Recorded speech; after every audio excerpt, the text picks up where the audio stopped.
Hello! It's been a while, hasn't it? It has. Okay, I think literally the last film we saw at the cinema was Endgame. Yes. So do you want to tell the lovely people the film we've just watched? Spider-Man. Far From Home. So, the original plan was that we were going to watch something a bit fluffier, a bit lighter. I think we can't remember what we picked, but it was a nice lighter movie because we also wanted to watch John Wick 3. Oh yeah.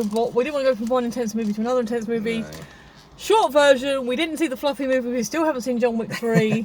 It's been a while. Yeah. So you'll be seeing us later, or in a few minutes, depending on when I upload these videos, after we've seen Toy Story 4. We haven't seen that yet. We are talking about Spider-Man Far From Home.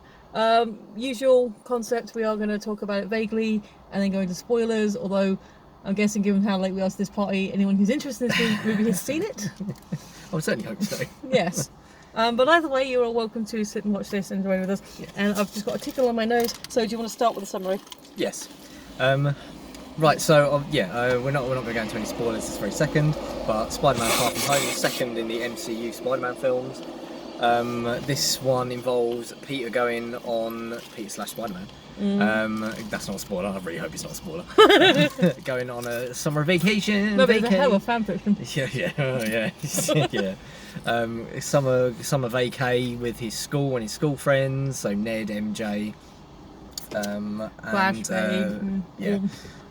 amazing teachers. Oh yeah. And then things happen. Not sponsored by. And then things happen. Yeah. Superhero MCU things happen. So basically, we're introduced to the character of Quentin Beck, aka Mysterio, and yeah, it's kind of what happens. It's a lot of aftermath stuff, which is interesting, and we'll talk about that. Okay, it always comes to my head, but then like, is it? Because in some ways, and again, once we get to spoilers, it can be more specific. There is a few things that are like reminding of other things, especially in the plot line. But would you say outside of specifics, it's kind of shenanigansy? It is. Yeah, it's very much, we're in a foreign land and let's do some like hijinks. Yeah. It's a Marvel movie. It's a Spider-Man movie. It has heart. It has giggles. I have some really good giggles. I really enjoyed it. I did. One thing I'd heard from a couple of people was that they felt the pacing was uneven, or like it was a bit odd, like because there were a couple of moments of like, I guess you could call them tonal whiplash, but not like really whiplash. You just like deliberately set up to be like serious moment, funny thing, serious moment, funny thing. Did you think it was uneven, or? I didn't really. No, I thought it was. There was a bit of a mishmash of like, funny, serious, etc., etc. But no, I thought it flowed. I think it flowed better than the first one. So comparative to other movies, you think that the drama humour balance was about the same? I think so. Oh. Yeah, I mean, casting. You got all your core cast back. Plus a couple of interesting cameos. Okay, there's a cameo towards the end that made me grin from ear to ear. I was like, oh, that's amazing. That is freaking amazing. Oh, it's so good. I was like, yes. Yes. I never thought he'd do it. I never imagined that, but that was just amazing. So yeah, I'm not sure, without saying this is awesome, we liked it, how much more we can sort of vague it up without... No, I don't think so.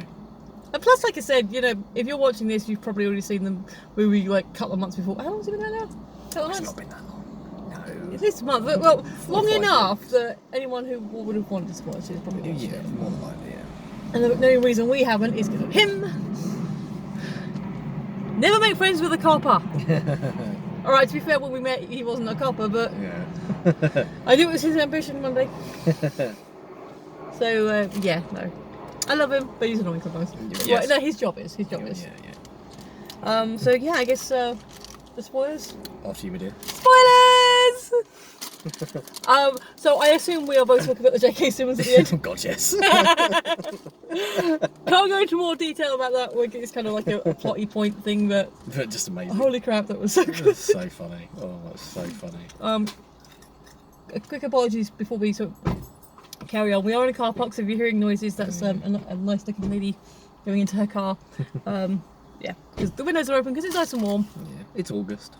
And there are a lot of crows around who are just wandering. So if I suddenly get distracted, it's because I'm watching a crow strutting around and being kind of awesome. Like one that is literally doing right now. Yeah. So yes. How much did you know going into this about Quentin Beck Mysterio? Nothing at all. Okay, so I knew some stuff because I obviously watch a few geeky videos on YouTube. And oh, sorry, by the way, I am going to keep munching. I guess were technically spoilers for this movie because what they were saying is essentially right, but it was obviously specific spoilers for the comics. So what did you think of the character and all that setup? Yeah, I thought it was, well, when we were first introduced to the character, I thought he was a really interesting character. And I thought, oh, you know, okay, we've got ourselves another little superhero in the MCU, and, you know, so I didn't know anything about him, so I didn't know... And Jake Gyllenhaal. You know, yeah, and Jake Gyllenhaal, of course. So I thought, yeah, that'd be really, really cool. I thought he was a decent character. He had a, I'll say he had an interesting backstory, but we didn't really know much about his backstory. He was just a very bit of, you know, what he was what he was talking to Peter about in the room.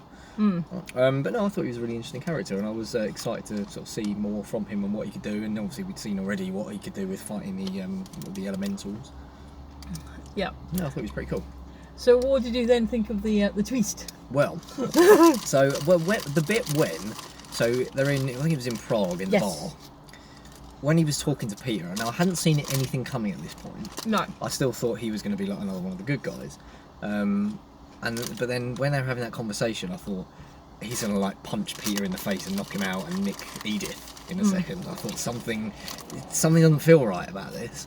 And then obviously, you know, he gives him the glasses and. So up at this point, he's been really pally with him. Yeah. Yeah, he's been like taking part in his letting Peter take part in the adventures, like giving the him attack good on Venice. advice, you know, because you know he's like superhero to superhero kind of stuff. Yeah. And Edith is a pair of glasses that it was bequeathed him from Tony. So Which stands for. Even dead, I'm the hero. Tony loved his acronyms. Yeah, he did. That was amazing.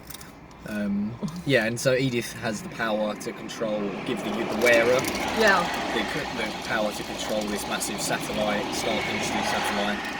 And a whole bunch of other stuff like backdoor going to people's phones, which was that's a whole funny thing. Killer drones in the satellite and those sorts of things. I mean, everything was really well set up. Yeah, it really was. Yeah, I thought it was brilliant. Yeah. And then so when Quentin had built up this trust in Peter's trust in him, he convinces Peter to hand over the glasses. Peter obviously thinking that he's doing the right thing. What they're doing the Tony whole would have thing wanted. because like Edith ends up accidentally on the floor, and Peter puts them on, and he's like, oh, well, they're not, you know, Quentin's like, oh, they're not quite you. And Peter's like doing the whole, oh, here, you try them, them. Oh no! I couldn't. And of course, he's grown out a beard, so he's not as coiffed as Tony, but you know, he's got the glasses. Yeah. You know, Similar sort of age, you know. I don't know because RDJ is over 50, and I don't think Jake's quite up there yet. No, I think he's early 40s, isn't he? Yeah. Oh yeah, that's fair. But basically, they're still both good-looking men, and you know. Yeah. Sort of middle-aged. Yeah, and once you get the glasses on, it kind of changes your face as well. Yeah. So yeah, he's kind of. So Peter's looking at him, going, "Oh no, you should have them." So yeah, so carry on. Yeah. No, yeah, and then he hands over the glasses. Peter gives Edith the command that he wants to give Quentin control over all the things that Edith can give you. So he gives him the glasses, and Peter goes, "Yeah, I did the right thing," and he's all proud of himself. And he goes out and sort of go get the girl, kid. Yeah. And he walks out of the bar all pleased and chuffed with himself after his lemonades.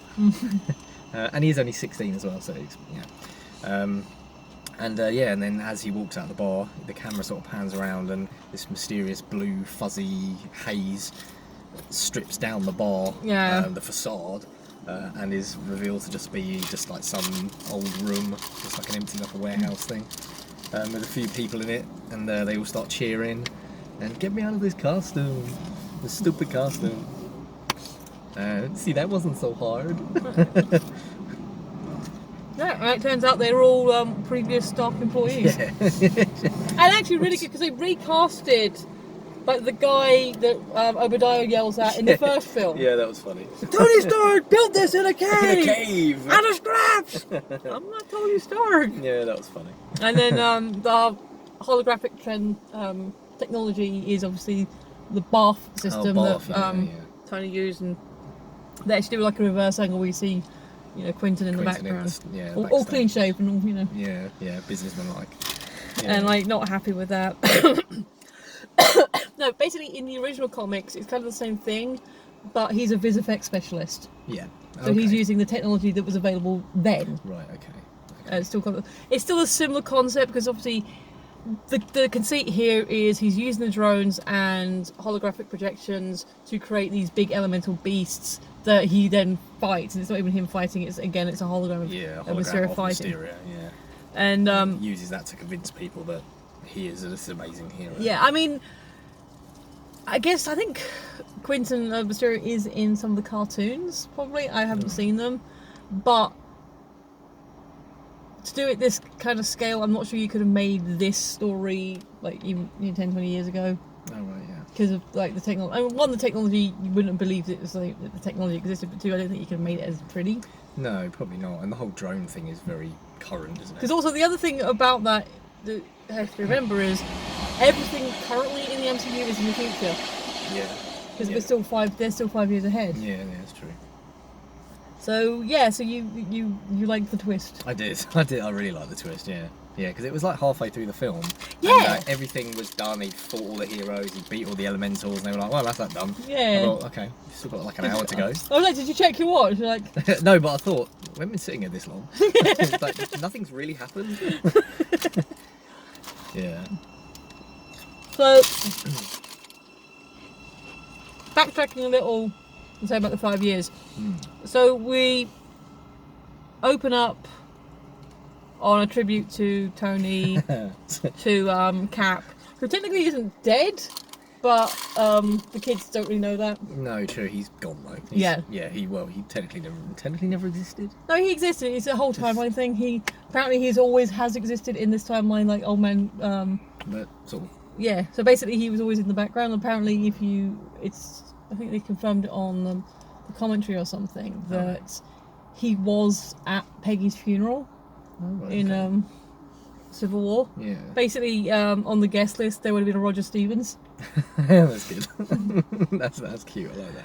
So yeah, they said that basically because the way they set up the timelines and everything, that he is always there, but he's insane. In fact, there's a great thing I'll have to show you later about like Steve in the thing, and there's now a murder happening outside. The crows are everywhere. It's amazing. I don't mind. I think they're great. So yeah, stepping back to the beginning for so they're doing the tributes to Natasha and everything. They're on their school TV thing, and basically talking about what they're now referring to as the blip. Yeah. And showing scenes of a pep rally where half of them disappeared. And then showing that was legitimately traumatic. That was it was only a few things. You're seeing these kids getting dusted, and then hearing the reactions and people screaming. Wow, that's actually quite legit. And then they do another thing where it's a basketball game, and they suddenly blip back, and the band kids are still doing the thing. So that they actually acknowledge, it's been 5 years. Some of us have grown up. There's the character, is it Brad? Brad, yeah. Brad. Basketball Brad. Who is now, he was used to be the nervous kid who followed everyone, who's now tall and handsome and, the same age as them all. Yeah. And then you get a scene later on with Aunt May, a charity function for basically homeless charities, because people that have been displaced. The people have been thinking that people moved on with their lives. And and this whole thing. I came back in. I blipped back into my apartment, and people. She thought I was the mistress. It was not my place anymore. Yeah. So, although it was brief, and it didn't really get expanded onto that much. What did you think? Because for me, I appreciated that kind of stuff. Yeah, I thought it was good. It was it was a nod Yeah. to the whole thing, and I think that they need to. You can't not reference it and Yeah. acknowledge it, you know. But yeah, and I thought it did. It had a little bit of. It added the emotiveness to it, because it is such a huge thing, isn't it? Yeah. For such a small thing, it's such a huge thing. So I appreciate that. Like, you know, it's there are consequences. Yeah. Because I think that was something people have been saying, like, you know, one of the discussions on the internet is like, I mean, yeah, the kind of thing that is convenient that all of Peter and all his friends got blipped, Yeah. so they're all the same age now. But it's like, you know, it's what would happen? Like, could you imagine, like, suddenly you're back 5 years, and it does kind of confirm that, at least, because we don't really see in Endgame people come back. No. We see them come back once they're back. Yeah. We don't see them coming back. Yeah. Yeah. So it kind of confirms that. You get the throwaway line from Peter saying, like, yeah, the wizard said we got to go. It's been 5 years. We have to go. Tony needs us. So, at least for Peter's point of view, and it has been suggested because of Peter's heightened senses, that's why he was aware of being dust in the first place. Not everyone, like, Fury seemed to be aware of being dusted, but it seemed to happen to him in slow motion. But for everyone else, it seems to happen a little bit quicker. It depends on the person. But also, it's like, whether or not you remember it, and there's no indication necessarily that everyone else remembers it happening to them except Peter. Yeah.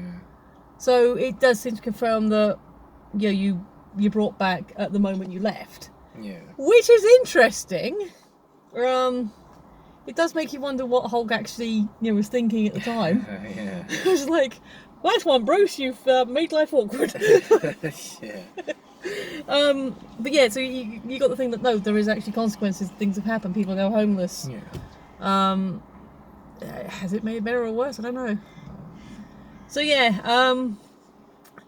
so the first half is basically Fury trying to hire, bring Peter back into the fold, and Peter just wanting to go on this European trip with his class and try and get with MJ because he's a 16-year-old boy who likes a 16-year-old girl. Okay, so I made the joke, like, when he said, when Mysterio's like, hey, let's go get a drink, and he's like, I'm not 21, and I leant over and said, well, welcome to Europe. Yeah. And then he said, no, he is actually still just 16. Which does leave a question, because this is a high school trip, and you see Flash in the plane, presumably they haven't taken off yet because they're still sorting the seats out, drinking a golden fizzy liquid that presumably is some champagne or sparkling wine or something. And MJ's like, ma'am, he got blipped, so technically he's 16, not 21. Which, okay, so on his paperwork, technically, yes, Flash, Peter, anyone else who got blipped are 5 years older. Would be 21. Yeah. But they're still here. So who served Flash in the first place? Well, yeah. Yeah, exactly. Yeah. So, standout things that really sort of jump, you want to jump on. There's lots of good stuff. I like the development of the Peter Tingle. Oh yeah, the Peter Tingle. The Peter Tingle is amazing. Yeah, I really like that. I thought that was really cute, and how towards the end in the final battle between Blake and Parker and Spider-Man. Yeah. How he used that to prevent himself getting killed. Yeah. So basically, the first half of the movie is all the stuff happening, and then you get the big fight scene in Prague, where there's this big festival happening. Ned and Betty, who started dating on the plane, they were on a Ferris wheel because, like, Ned obviously knows that something's going to go down because they try to put him in, they try to send him to the opera house because, I'm sorry, the teachers were amazing. The teachers were so amazing. It was just too... And I'm not sure if that's, like, within the rules. I mean, they're sensible kids, I suppose, but, like, I thought you had to have a certain number of adults for the children, like, just 2 male teachers. Yeah, I don't know.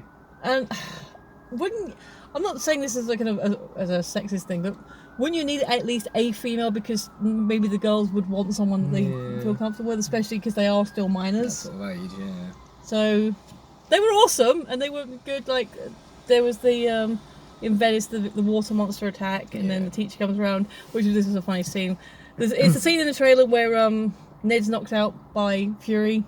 Oh yeah. And So they're doing the thing, they're trying to talk, and then like there's a knock on the door. It's like, oh hey, you know, this, one of his teachers comes around and says something, and it's like, well, like I gotta give you counselling. Okay, good. I'm not qualified to do the counselling. You sleep? Oh, sorry, Ned's asleep. I'm sorry. And then like someone else knocks on the door. Someone else knocks, like Furie's like the next person. we have to go out.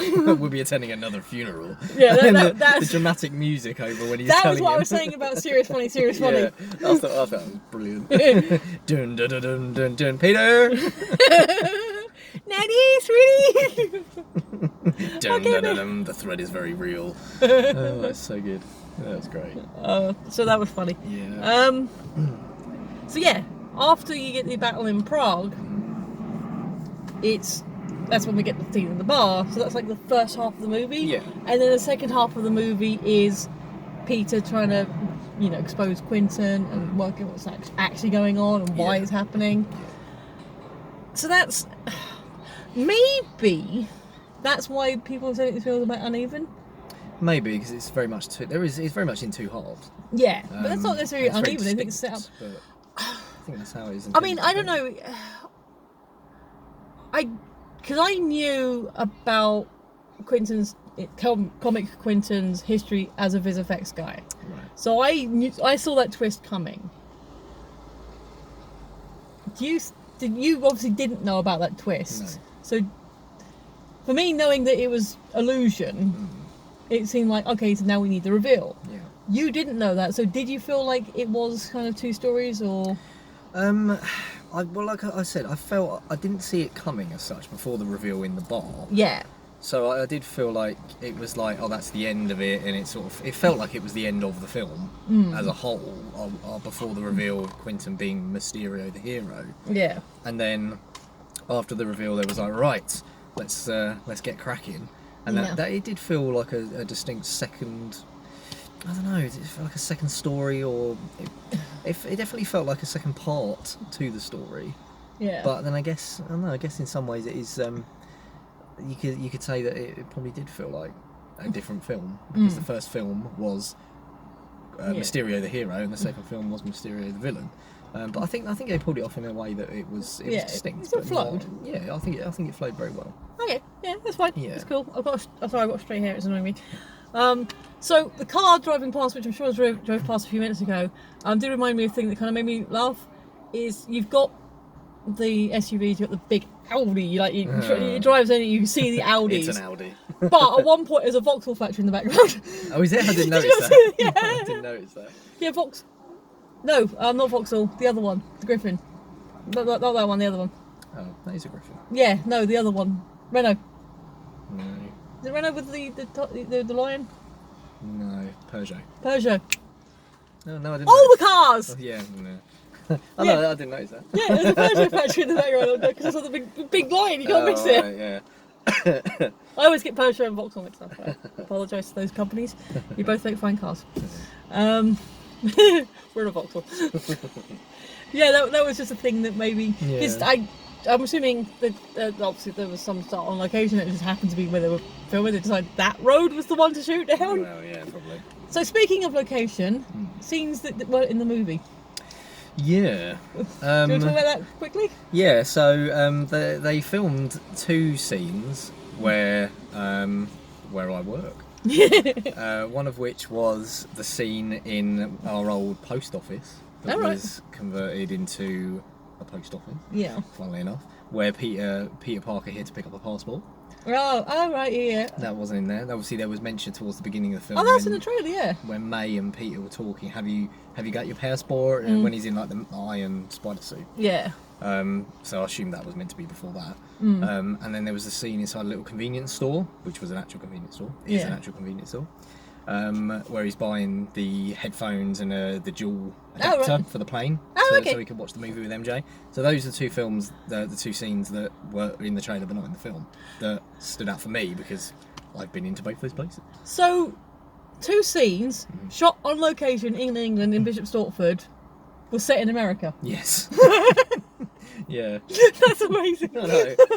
And the airport at the very, very end is Yeah. Stansted Airport. Oh, in yeah, Essex, which Yeah. I've also been to. I've been So- down there.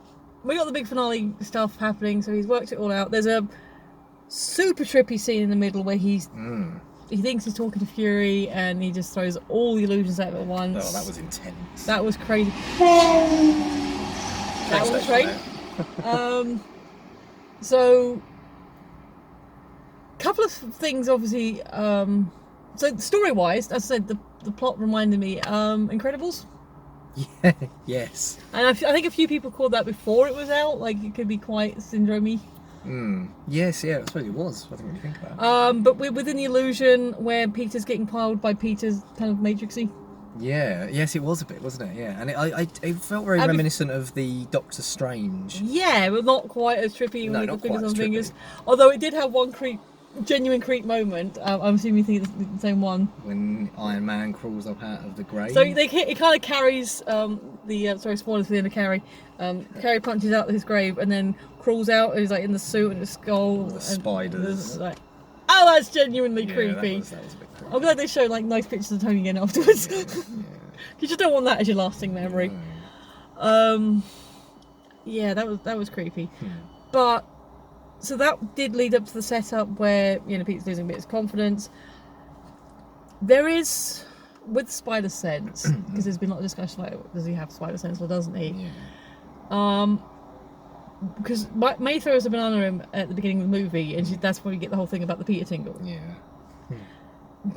As I'm going to say, watched a lot of geeky videos, and one of the things that they've said is that Peter doesn't get the tingle, the spidey sense, from people that he trusts.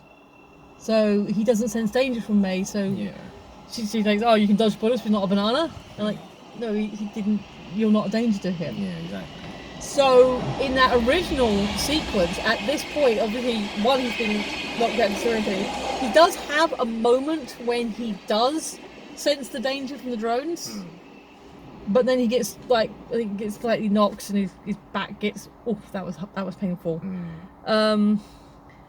So that was like the led into the whole trippy thing, which is like that just kept going. That would have I would have been like throwing up within a few minutes, I think. Yeah, that was very disorientating. But later on, when you have the final scene on Tower Bridge, and I did like the nod to London Bridge, Tower Bridge. Oh yeah, yeah. That was cool because like, the whole finale takes place in London. Yeah. He basically tries to set up the illusion again, and Peter's like, "Okay, Peter Tingle," and that's when he then like takes out all the drones because he then taps into his instincts. So I think that was kind of cool. Yeah, that was great. That was really awesome. There is something I have to say, and this is not just this film. I think the Minions might have done a similar thing, and possibly a couple of other movies. Have you ever actually been to the Tower of London? Yes. So you know the problem Go on. that you can't go into the George. Oh yeah, no. Basically, if you've ever been to the Tower of London, one, if you're in London and you're into that, do it. It was interesting. It was fascinating, but it's a guided tour. Yeah. It's not that big. No. And the actual Crown Jewels area is not just it's actually you're on a travelator. Yes, that's right. And you go through. They're all in like personal. And I'm pretty sure the armour is not just up for grabs. No, you can't just pick it up. Although, so basically, the kids and Happy. So at this point, MJ's worked it out. Yeah. They get this in the trailer. We're like, "Oh, you're Spider-Man." He's actually trying to give her his necklace. So Ned knows, and MJ knows, and because MJ helped him work out. Basically, MJ worked it out by saying there's like Spider-Man doesn't want to be caught in Europe because he doesn't want his friends and people to know that it's him. He is, yeah. So they create him a different costume, which Ned then says, "Oh look, it's a local European knockoff. It's a Night Monkey." Night Monkey. So MJ's like picks up this thing. It's like does a Night Monkey and Spider-Man for the same webbing, Yeah. and they accidentally trigger it, and that's when they start working out. Oh, this is a holographic projection because they're smart kids. These are science kids. Yeah. Like the scene earlier when they're talking about the multiverse and Peter starts geeking out about it. Like Yeah. that was don't be afraid to be the smartest kid in the room. That was cool. That was very cool. So that leads up to that. So you've now got MJ and Ned who are aware of who Peter is, and then they assume because part of the illusion was to work out who knows the plan, because Mysterio wanted to kill Nick He just wanted Fury dead. But he didn't want to kill Peter. And then he's like, oh, God, no, you worked out, now I'm going to have to... Because he starts off kind of like, hey, you're my brothers, and you've been, like, done over by Stark Industries. And there are some funny scenes leading to that when they're doing all the whole setup and everything to do the plan with the people. Including Dimitri. Oh, Dimitri is fun. Dimitri. We'll go back and talk about that scene in a minute, but... I'm going to have to wrap up in a minute. What, time-wise, or...? Yeah, maybe 5 minutes. Oh yeah. So even when I lose my thread. Yeah, so they work it out. They're gonna kill the kids because they know like loose ends. Yeah. So Happy finds them, and Flash happens to be with them. So yeah, the 4 kids. Yeah. So MJ, Ned, Betty, and Flash, and Happy. And Happy like, get on the plane. Plane blows up. Go to the tower. Which, to be fair, is not a bad place. The Tower of London is a secure area. It's a castle. It's a castle. It's a fortress. I did appreciate the scene where you actually see the guard the BP shooting. Because those are weapons. Those are they are trained. They are soldiers. They carry real guns. Yeah. So that was cool. Actually seeing them defending the thing. That was actually pretty cool. Yeah. But yeah, no, it was very small in there. But the whole thing is like they are being attacked by these drones. They are being proactive in defending themselves. You know, MJ picks up a Morning Star. You can tell because it's Spiky, and Mace is not Spiky. Oh, okay, didn't know. And then Betty that has the other weapon. Yeah, I think so. Yeah. So Happy takes it off of her because they managed to sequester themselves in the Crown Jewels room, which again is not a bad plan if that was how the tower was set up. Yeah. It's not how the tower was set up. It isn't a solid room. No. You go through it. Yeah. But he Happy said, "Oh, give me the spear," and like there's like halberd. Like, thank you. Because I was like, it's a halberd. It's a halberd, not a spear. Thank you. And that cuts to Peter and Quentin on the bridge. That was Peter, quite an emotional scene. So after Peter uses the tingle to take him down, he's on the ground going, giving like a little speech. And then there's a gunshot. Yeah. And Peter like moves his hand. Like, you can't trick me anymore. Yeah, that's fantastic. So there is this whole setup where go to the backup. Go to the thing because he does have his William, the special effects guy. Oh yeah. And you see right at the end, it says, program complete, holograms complete, 100%, and he yoinks the Flash and yeets it out of there. Yeah. So it ends, you have the thing, MJ gets the necklace, it's broken, but she kind of likes it because it's broken. Yeah. They all go home, it was say there's a bit of humanising with Flash, where it's just like his driver or something picking him up, not his mum. Yeah. Which is like, because apart from a couple of minutes, Flash wasn't really as douchey in this film. No. And you don't know how much that could be the blip, like humbling some people. Yeah, probably. You know, he's a little bit douchey at the beginning, but then MJ's says some stuff. Yeah. So Spider-Man, very specifically, and MJ go on a date. Yeah. Specifically Spider-Man because he takes a webbing around the city. Yeah, so around he got New this whole York, thing. Before he's going there, he's like texting on my voice, and she's like, "Don't swing and text." Don't swing and text. Sound advice. Which is good. Yep. And that's kind of their first date is them swinging around. He's like, I'm not gonna look. I'm not gonna look. And it's kind of amazing. Prior to that, there's been a whole flirty thing with May and Happy, and he's like, because they're all like, all the kids are confessing things in the tower, like, I'm in love with this Spider-Man's aunt. Just look at him weird. And then May's like, I just seeing summer fling, like well, I would, So Happy likes May, but May not sure. Yeah. Not sure. So then we have the credits. Yes. And then we have what is, like I said, everything in this film is set up well. A news report where they have basically taken stuff that Peter did genuinely say, like he was talking to Edith about. She said, "Do you wish to execute the protocols or something?" And he said, "Yes, execute them all." You wish to execute protocols, which is basically get rid of the drones. And you have him saying, "Yes, execute all." And you see the drones all lifting up and all safe, and Maria being, "Oh, good, everything's good now." No. He basically takes the footage, because Quentin does die, and you see Peter, he regrets it. He wasn't responsible directly. Edith even says, you know, when he's firing all the things, don't, because you're too close. Yeah. So I think it was like Ricochet shot or something. Yeah. He does punch him, because he does when he defends himself. Yeah. But his death, I mean, yeah, Peter will feel the weight of it, but I don't think he was directly responsible. No. Well, I think then, so whoever put that video together, which is Edited probably... it in such a way, and I think they had some They may have even preloaded some footage, but anyway. Because they had the drone, they did the thing. Saying Spider-Man's real identity is Peter Parker, and he flashes a picture up of Parker. But the whole world to see. So you basically got the initial like legit news guy saying, "Hey, breaking news!" So this is the bit they've landed. Literally after the final thing, they've landed. He's jumped up on a post, big screen behind him. Breaking news! Blah, blah, blah. Here's some footage released from London. You may find this disturbing. Yeah, this was posted on the controversial news website, the Daily Bugle. So they show the footage, and then they show the Bugle, and like it is J.K. Simmons as J. Jonah Jameson. That was I was like, epic.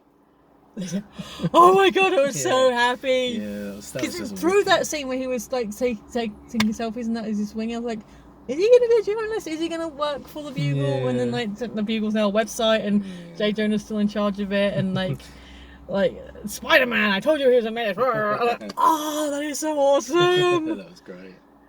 And then the final bit after all the credits. Oh yeah. So Maria Hill and Fury, The ones we've been following through the entire movie. were not. It wasn't even them. Because they did make a reference to Skrull beforehand, didn't Yeah, they? they did. Yeah. So it was the two Skrulls, which I don't know, kind of alludes maybe Fury knew that his life was in danger all along, and so he sort of sent them as the Decoys. like the patsies maybe. So they're calling up, and then you see, and they're talking to, like, you need to come back. We had the kid the glasses. It was very moving. Yeah. And then like he's on a ship, but he's on like they set it up so he's like on some tropical island. And I'm thinking that green scheme's a bit obvious, and then it turns out it's actually an illusion. It's like a big screen. So, well done. Yeah. Like, well, I guess is that hanging a lamp on it or something?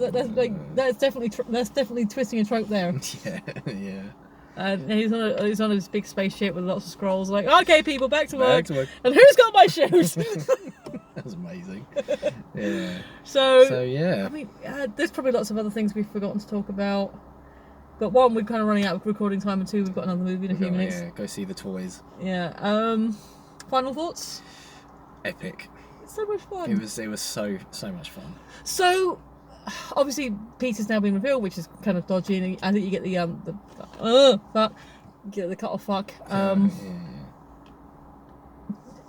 If it wasn't for the bits, you know, obviously you got the two final scenes that obviously are sequel baiting, and obviously there is more films coming forward. We know there's going to be more films, but this is the cap to Phase 3. Take off the final scenes, the final bits. Does it work as like an end cap? Like no more movies after this, and it will be fine. I think so. Yeah. That said, now we know there's a cap scenes. What do you think of the sequel baiting? I thought it was brilliant. I can't wait. Yeah, fabulous. I'm interested in what they're actually going to do with the Skrull, and have them like be more involved in the action. Yeah, I think that'd be interesting. Yeah. Because they're not bad guys. No. There is a scene where like Peter's like, you know, what about Thor? Off-World. What about Captain Marvel? We don't evoke that name. Don't evoke that name. Like what? That's a bit odd. Yeah. And that actually, is it because of his relationship with Fury, or because it was the Skrull the whole time?